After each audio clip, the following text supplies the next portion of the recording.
in game one, but something to keep in mind. Coming off a loss, that man, there is no better scorer in NBA history than Luka. 34-plus points per game. He's ahead of guys like Michael Jordan and Jerry West, but the Warriors, they just don't lose at home.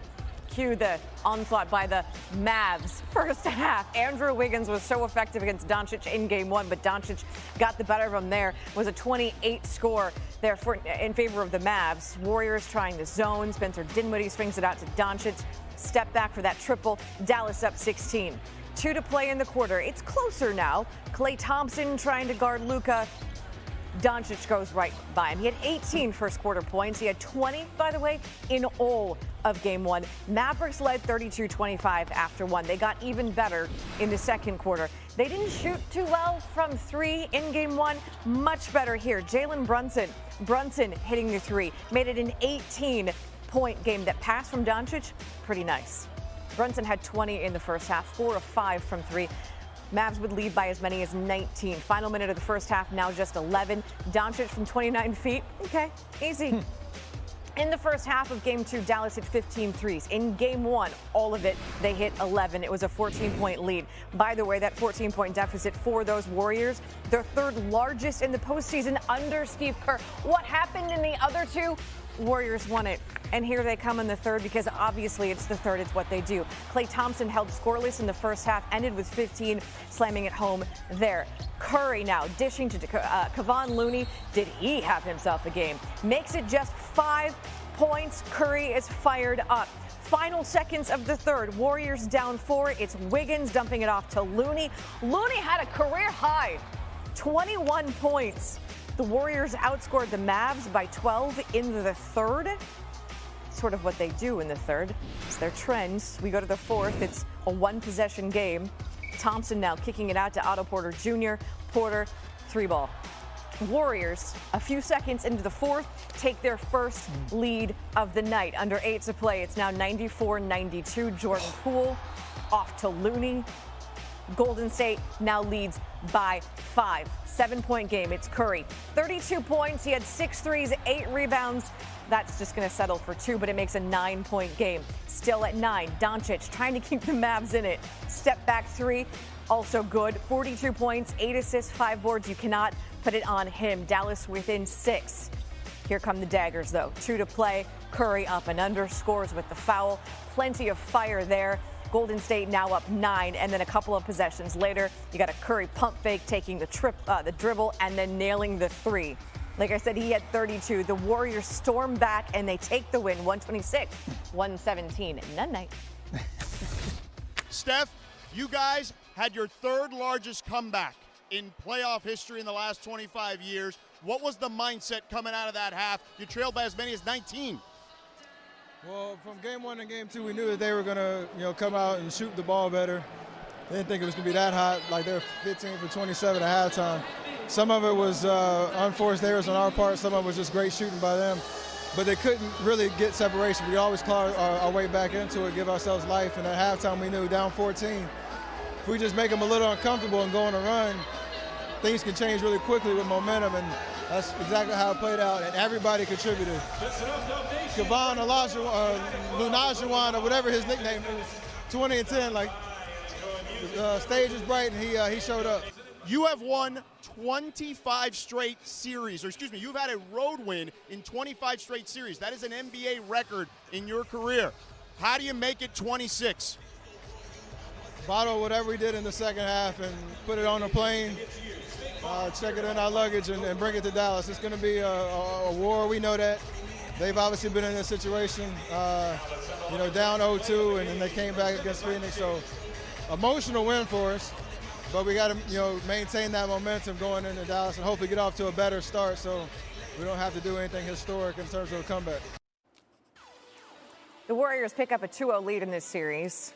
And along the way, they also make some NBA history, because Golden State now gets their 200th playoff win in franchise history. They're the 5th team to win that many playoff games. NBA playoffs, all 4 shooting 44% from the field and at least 34% from 3. Luka and Ja Morant are the only 2 NBA players with 25 points and 5 assists per game this postseason. Tim Legler back here with us. Tim, who's the best remaining player in the Western Conference? It's Luka for me, and I just look at the way he controls the game. He does it unlike any other player in the league right now. I mean, if you look at even what he's doing in this Phoenix series, if you're Monty Williams, who's the coach of the year and deserving so, and you look at that team, best team in the NBA by far, and you're not taking anything away from Dallas the last 2 games. So he's having the best of both worlds because he's that good. You're not limiting his paint impact. You're not limiting his ability to get to his step-back three whenever he wants. But you're also not limiting these dudes taking and making 20 3-point shots in a game. And most of those shots, by the way, and I'm not going to diminish what Dorian Finney-Smith and Bertans and these guys have done, but these are practice shots that these guys are taking. And there's one reason, because of the greatness of Luka Doncic and the ability to win any matchup in front of him, including against elite-level defenders like Mikal Bridges, Jay Crowder, whoever you put in front of him. It's not enough against this guy. His ability to control the game physically because of his passing and his size, in addition to the scoring he can give you basically any trip up the floor, for me right now, that's the guy, because I think he controls the action more than any other player in the West. I can appreciate where you're coming from Luka Doncic. Just a mere question from one of the great basketball analysts in America today. That would be Mr. Tim Legler sitting right across from me. I assume you've seen Ja Morant. A couple times. I assume. I mean, I assume you saw him averaging 40 before he went down. I mean, I think you saw that. I think you said 40 again. I think you said 40. Yeah, I like that. I think you've seen it. I think you've seen it now. But Ja has more help? Excuse me. I don't give a damn what help he's got. Have you seen this brother play? Oh, yeah. So all I'm saying to you is this. When I look at Luka's big time, no doubt about it. I still see percentage-wise the struggling from the perimeter. I still see the struggles from the free throw line. You see that from Ja? I haven't seen that from Ja. Have you seen that from Ja? I mean, last time I checked, Memphis is still in this thing. They down 3-1 instead of 2-2, but that might have a lot to do with the fact that Ja missed Game 4 last night. All I'm saying to you is, you tell me I got one or the other, why wouldn't I pick Ja right now based on these playoffs? I'm not talking, overall, we look at Luka's game. He's poised, plays at his own pace. He dictates pace. We see how sensational he is as a player, not taking anything away from him. But Ja Morant has been that dude and has been a superstar in every sense of the word and has been utterly unstoppable and spectacular and every bit as, if not more, than Luka Doncic in these playoffs. Would you deny that? No, look, he's been spectacular in these playoffs. Okay. But for me, there's only 3 guys in the NBA that can beat you solely as a passer. Possession after possession after possession. I don't think Ja Morant can. Just with his passing. Okay. That's my point. What if he don't need to pass? Because he do it himself? Well, that's fine. But at times, look, you're going to see certain defenses, and you're going to make teams pay. And I think the other 2 guys are LeBron and Jokic.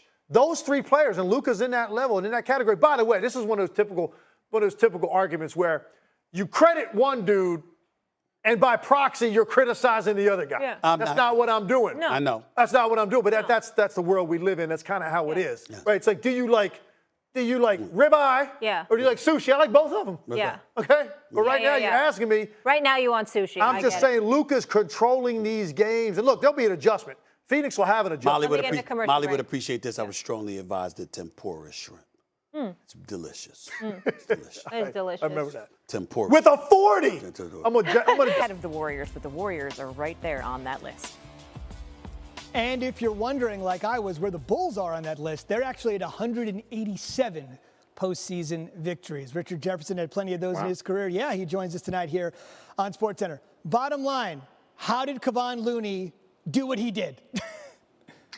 Well, he's been so impressive this entire series. His numbers, and this is where the Golden State Warriors are so good. And Kevon Looney is one of those kind of unsung heroes because he's in the right place at the right time. He's so efficient. In the last 2 games, hear me out, he's shot 15 for 19 and had 17 rebounds.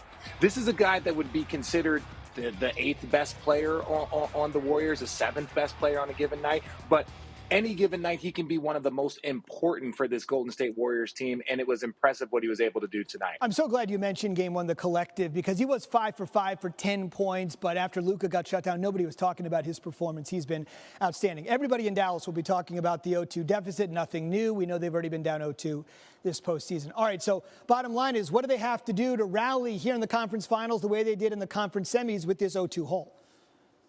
Well, they've got to play better defense. They did a really good job there in the first half. They forced 10 turnovers against the Golden State Warriors. But if the Golden State Warriors are going to shoot 50% from three, you know the volume is going to be there. So the best thing that you can do, and the Golden State Warriors, they will turn over the ball if you put pressure on them. But the Dallas Mavericks got contributions from their main core. They got 31 from Brunson, 42 from Luka, 21 from Bullock.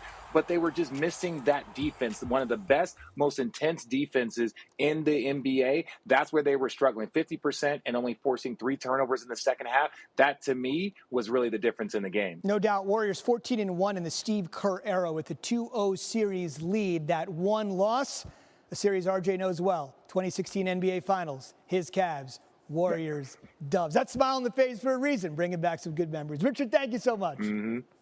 Thank you guys for having me.